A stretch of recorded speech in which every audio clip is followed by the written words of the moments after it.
UK house prices are forecasted to fall for the next 2 years. The UK property market is at risk of a major downturn as recession fears loom. And £82 billion worth of rental properties across the UK right now are occupied by fraudsters and criminals. Look, I think we can certainly summarise that the UK property market right now isn't exactly in a healthy place. And even with Jeremy Hunt's autumn budget, he's not exactly come swooping in to save the day. In actual fact, I think the UK property market is about to enter into a multi-year correction of sorts where we'll see house prices fall down in value, and in actual fact, the data suggests that we could already be there, but a bit more on that a little bit later on in the video. So firstly, let's talk about some of the outcomes from the autumn budget and how they could actually impact the property market. Starting off with the impact on household income. Now, according to the Office of Budget Responsibility, UK households' disposable incomes will fall by 7.1% over the next 2 years, which for good measure is the lowest since records began all the way back in 1956. And by the looks of current forecasts, we might not be back to the 2019-2020 baseline level until 2028. So in actual fact, real household disposable incomes aren't just set to fall, but they're expected to stay low for many, many years. And naturally, because people are keeping less of their hard-earned money because they're having to simply spend it on other things, it of course makes buying a house for the first time, or perhaps even just buying a bigger, more expensive house, even more difficult. And I think that's probably an important point to labour on, because it's not just first-time buyers that are struggling with affordability, but it's also the existing homeowners too. Perhaps if we had more normal times, I guess you could say, that the kind of average home buyer may look to eventually move on and buy a bigger property. However, now all of a sudden, those existing homeowners that perhaps would have moved out of some of the cheaper properties to more expensive properties now all of a sudden can't afford to do so because of the rise in mortgage rates. So because of that, there's almost like a bit of a backlog effect, if you like, on the housing market on the whole. And whilst we're on the topic of mortgage rates, it's actually expected that there will be a £26 billion mortgage hike by the end of 2024. Perhaps it's not such a bad time to become a shareholder in some of the bigger retail banks around the UK, albeit that's probably another topic for another video. But the reality is homeowners are facing into up to an increase of 70% in the average mortgage costs. We're actually talking about an increase of £5,100 in mortgage bills across millions and millions of households. And it's especially impacting for those whose fixed rate mortgage deals actually finish, well, probably into 2023 and beyond. Now, the truth of the matter is, when you actually consider that the average household income over here in the UK is just £31,000 per year, it probably goes without question that people are really going to struggle to find that extra £5,100 just in their increased mortgage payments alone. And some may even say these additional costs are big enough to send them under financially. Now, of course, prices in the housing market are dictated by what people are prepared to pay for them. But with disposable income on the decline and affordability reducing, I think we can only go on to make one clear assumption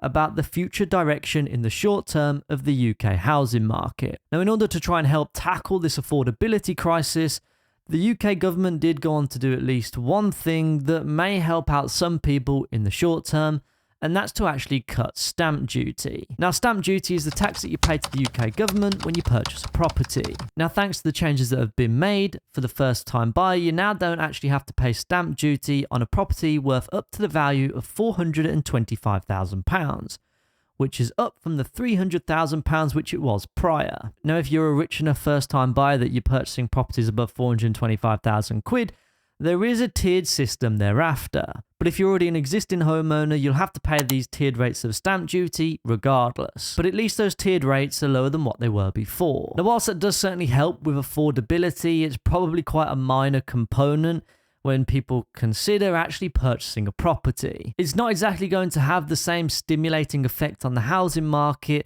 like it did back in the pandemic when they announced a stamp duty holiday where you could actually not pay any stamp duty whatsoever. So instead of people saving potentially tens of thousands of pounds on stamp duty, as of right now, it's probably only worth a few £1,000s to the average home buyer. Now, of course, every little obviously helps, but I think it's pretty much a non-material figure, and I don't think it will have any effect whatsoever on propping up the housing market. And to compound these issues, instead of having this permanent change to stamp duty to make housing a little bit more affordable because you have to pay less tax, Actually, all of this is going to come to an end anyway in 2025. So basically, you've got between now and 2025 to save a few grand on your stamp duty. And if you don't get in before then, well, it'll potentially become just even more difficult to buy a house in 2025 and beyond. Now, the final thing that I want to talk about before we dive into some market analysis is the changes to capital gains tax. Now, capital gains tax is a tax on the profit when you sell or dispose of an asset that's increased in value. And similar to how we have income tax-free allowances, there is also a capital gains tax-free allowance too, which for individuals right now is £12,300 per year. But that allowance, unfortunately, is due to be cut in half, with the 2023 to 2024 tax year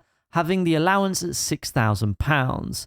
And then it's going to be cut in half again to just £3,000 in the 2024 to 2025 tax year. But what exactly does this mean in practice? Well, let's say your average investor goes on to buy a second home and their taxable income as of right now is 24,000 quid. Now let's say the property is purchased for £275,000.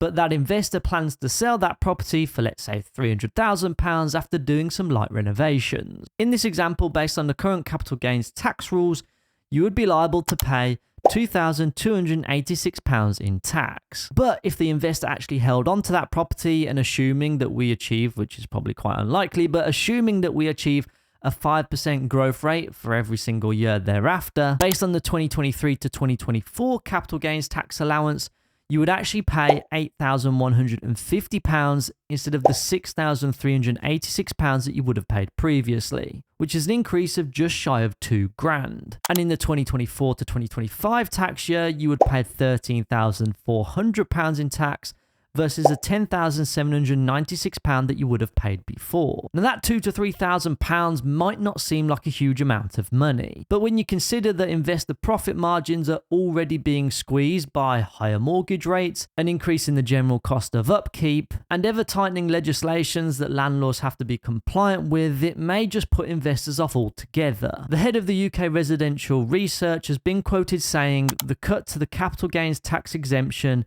is a further disincentive for landlords." And I certainly think he's right. So now not only do we have just your normal everyday people being pushed away from the housing market, but you've also got investors being pushed away too, which based on current circumstances only really ends in one outcome, and that's for property prices to decline. So let's take a look at what some of the latest market data is telling us. So let's cut to the chase, starting off with the Office for Budget Responsibility, who has released a report that says, and I'm going to quote this, house prices are forecast to fall by 9% between the fourth quarter of 2022 and the third quarter of 2024. And this is going to be largely driven by significantly higher mortgage rates as well as a wider economic downturn. They've highlighted this on a chart which quite clearly shows they're expecting house prices to fall over the next couple of years before seeing a recovery to previous market highs by about 2026. And you can see the correlation between mortgage rates going up and house prices coming down. But whilst these are all forecasts, what does the current market data say based on what the property market is doing right now? Well, the Halifax House Price Index actually reported that for the month of October, house prices actually fell by 0.4%, which is the second consecutive month that house prices have actually fallen, because they fell in September too. So now the average house price is 292,598 quid versus the absolute market peak at 293,992 pounds. So we've only actually seen a house price reduction of about 1,500 quid, which isn't exactly a huge discount to shout about. However, based on the forecast, things could certainly get quite a lot worse. To contextualize this a little bit more, if we actually apply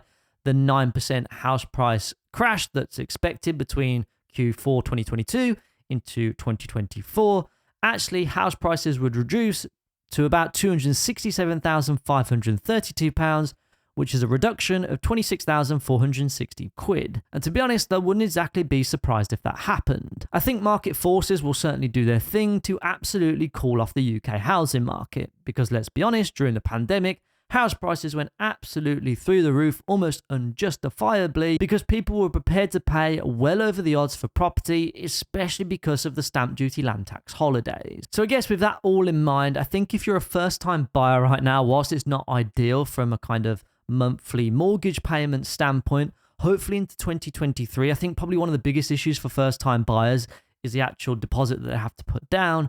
Hopefully, if house prices come down, that deposit requirement will naturally come down too, and therefore hopefully it becomes a little bit more affordable for first-time buyers to get onto the property ladder. And I think if you're an existing homeowner, I think for the most part, people will probably just stay put until better times come around. Now, whilst mortgage rates continue to be a contentious topic, I have actually made a video comparing the impact of actually investing versus overpaying your mortgage instead. And the results were pretty crazy, and if you get your decision wrong, it could cost you tens of thousands of pounds over the duration of your mortgage. So if you're interested, I'll leave that video somewhere around the screen, so be sure to click on that now, and with that being said, I'll see you over in the next one.